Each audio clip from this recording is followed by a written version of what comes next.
All right, let's continue. So hopefully you had the time to do those questions. Just grabbing your opinions, of the reading material and particularly Emma Goldman. And as you can see, she's very critical of the concept of marriage. And she's really looking for something better, obviously. But she ties it, she ties it in with the labor movement of the 1900s. She does kind of argue that capitalism kind of forces us to be in these type of relationships that we're stuck in for forever, basically. And she's trying to challenge that perspective that you don't need to be married anymore in this modern age, right? The 1900s.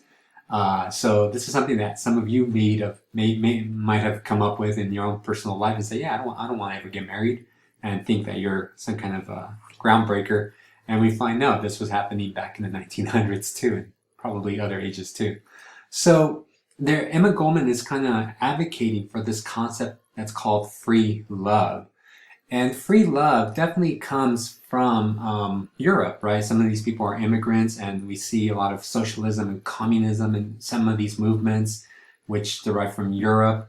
And they're advocating for concepts of going back to nature, right? This notion that marriage is not a natural idea. And the only reason we were kind of forced to get married is because, of society, um, ideals and religion kind of force us to get into these relationships, and these free love movements are advocating something very radical for this era, at least. So free love happens again, it's happening both across the pond and in the United States. And they began to question, like, marriage is not something that's necessary. And these ideas are spreading within the labor movements in the United States by people such as Emma Goldman. I think she was just with boyfriends most of her time. She never wanted to get married because she did see it as a trap, as you read in that piece, right? And they're not advocating to go around sleeping around with as many people as you can. It's not like I don't know what app we have out today, but people just kind of hooking up. They're actually advocating sexual responsibility. Be in a relationship with somebody, be monogamous if that's what you want, and but you don't have to get married, right? You could just be with one person. Eventually, somebody tires of the other, and then you go your separate ways. And for people like Emma Goldman and some of these labor radicals, this was a very um, awe-inspiring idea. So they saw free love as better than this notion of monogamy. So as I mentioned earlier, they were not just hooking up with people, so they kind of challenged this idea of sleeping around, which is what this term here means. So being in a relationship, but they know that like all things, relationships end, right? Eventually. And they're okay with that. Obviously they get their heart broken. I'll talk about that in a minute too. But they'll be okay, right? You don't have to go through this institution of marriage where you're stuck in it for life. And what they're really, people like Emma Goldman, what they're really advocating for is this concept of sexual responsibility. Remember, the Victorians were repressing sexuality. This new modern woman was saying, no, we have needs too that need to be satisfied. So they're advocating on their agency. And this is the era too where you see information being disseminated regarding contraception, right? That every time you engage in sexual activity, you don't have to get pregnant, and that engaging in sexual activity is something healthy for the body and not something dirty or something that's only for procreation. So this is the age of science too. So all these things are kind of working together, advocating for this type of movement. Now we see this notion of free love in different places. There are books that are being written about. Chernyshevsky's book, What is to be Done, kind of celebrates the notion of unions and people kind of connecting in these different unions, not just sexually, but just kind of meeting people from different communities, different ethnicities. So it's something that we kind of see in the air happening in the 1900s. But probably one of the best examples is this guy named Hutchins Hapgood, who wrote a book called The Anarchist Woman. You can actually find this book online for free. They're anarchists, right? So Hapgood writes this book. He's living in Chicago, and he's kind of bourgeois, middle class, but he's an intellectual. He's a writer, and he is kind of captivated by this working class movement, right? He kind of eroticizes the working class movement at this time, and he's writing on what's happening around him. So he's reflecting how society is changing, and we don't see it today for multiple reasons. But in the 1800s, late 1800s, early 1900s, you had a lot of union movements throughout major cities like New York and Chicago. So when he writes about this anarchist woman, there's the title right over here. He doesn't write her as a bad character. Today we would think that anarchist is somebody who's bad or something like that, somebody that goes against the grain. But he actually writes her in a very positive light. I got a chance to read the majority of the book. I haven't finished it yet. But, it's about this young woman who's learning about the labor movements and what workers are going through, and about unionizing and stuff like that. Even in the book, there's elements of lesbian women. Some German woman hits on the main character, which again, today it's no big deal, but in 1900s America, to show lesbianism in a very positive light was quite groundbreaking. As you can recall, the whole Alice Mitchell trial, right? If you become if you come out as lesbian, you are viewed as a killer, basically, right? Things are not going to go right for you. Here's an example where it's quite the opposite.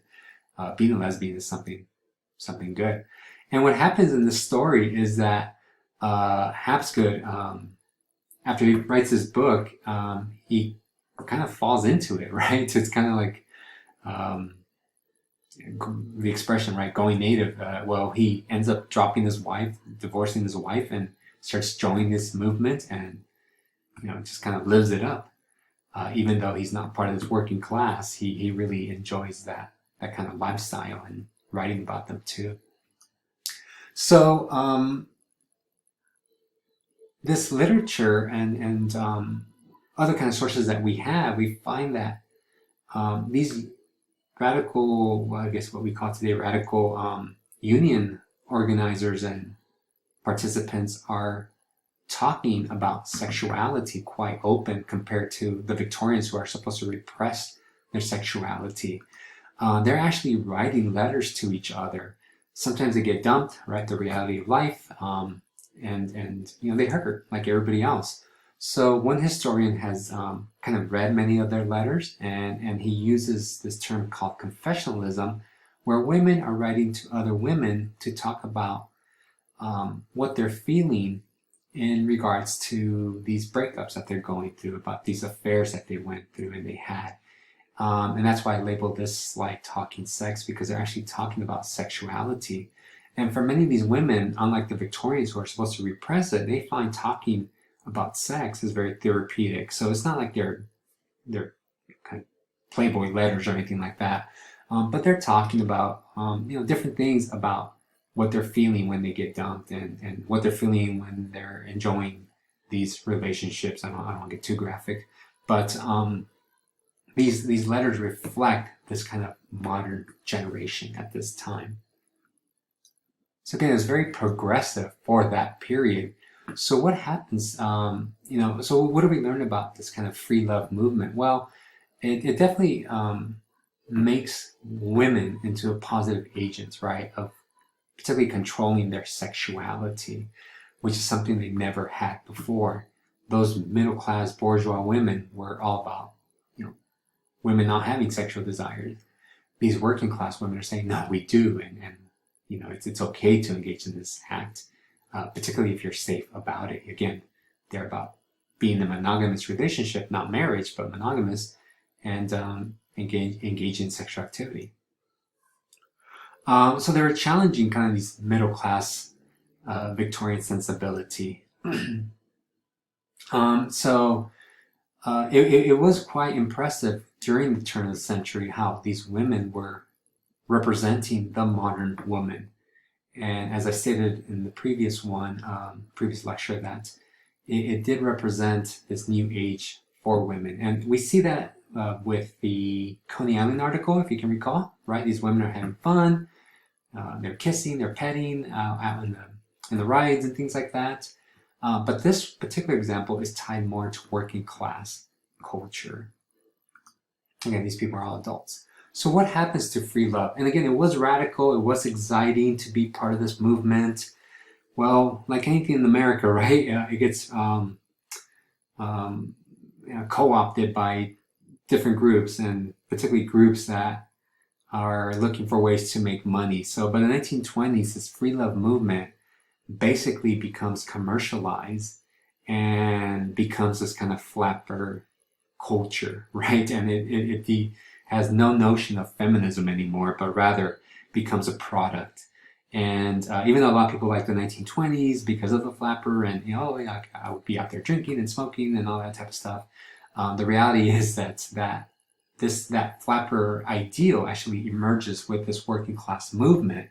They take it over, it gets commercialized, and it loses its meaning. So maybe you like the flapper culture, but understand that they kind of ruined, right? Appropriated, if you will, right? We talk about cultural appropriation. Well, here we see a movement that got appropriated by bourgeois society and just commercialized it, unfortunately, right? So by the 1920s, this kind of concept of free love and sleeping around, and again, feminism gets tied into this, commercial culture that uses those concepts to just sell goods and forgets its kind of roots of working class revolution. But again, between 1900s and 1920s, this free love movement really advocated change when it came to not only labor movements, but also women's sexuality. All right. So again, I think Emma Goldman's piece is a great article that addresses how at the turn of the century, women are looking for different options outside of marriage, right? That life could be better if they don't have to marry or find a husband or something like that. All right. So we'll stop it there, and make sure to take notes because this stuff will show up on the final.